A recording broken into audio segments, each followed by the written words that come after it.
Hello guys! Hello!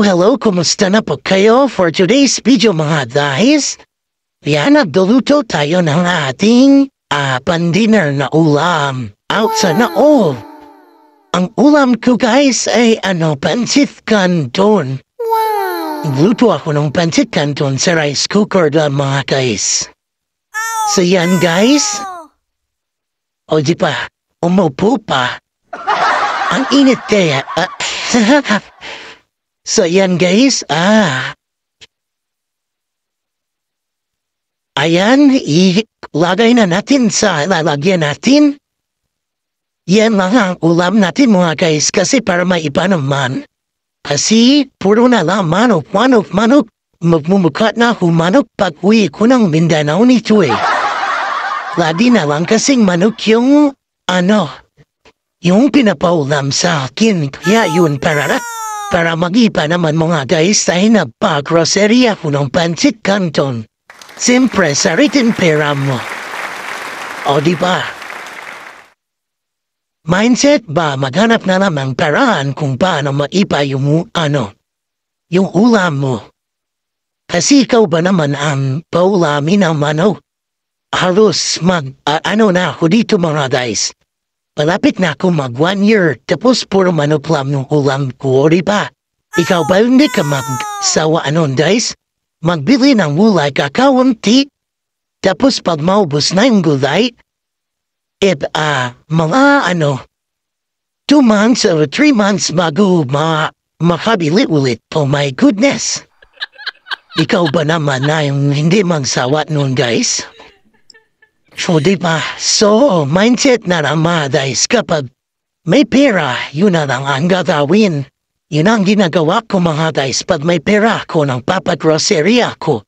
O di kaya, nako-order na lang ako sa mga online na sa mga Jollibee, sa Food Panda, para mag-iba yung mga ko guys, ulam ko. Ganun lang guys ang gagawin kapag alam na yung amo mo.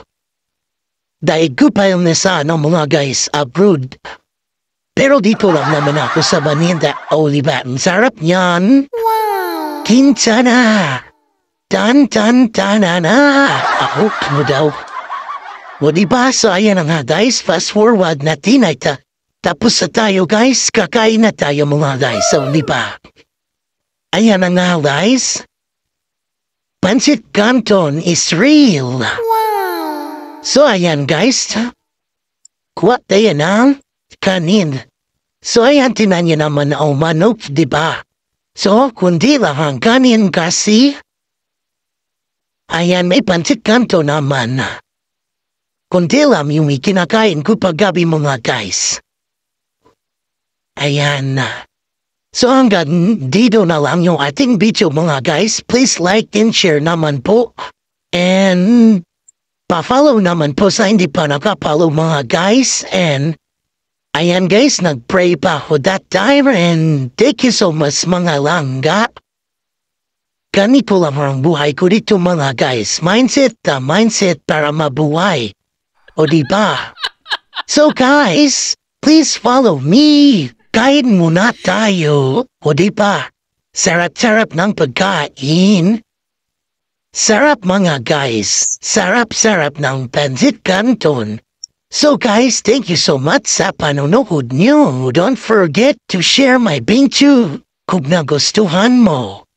Ayan na ang buhay ko dito mga guys.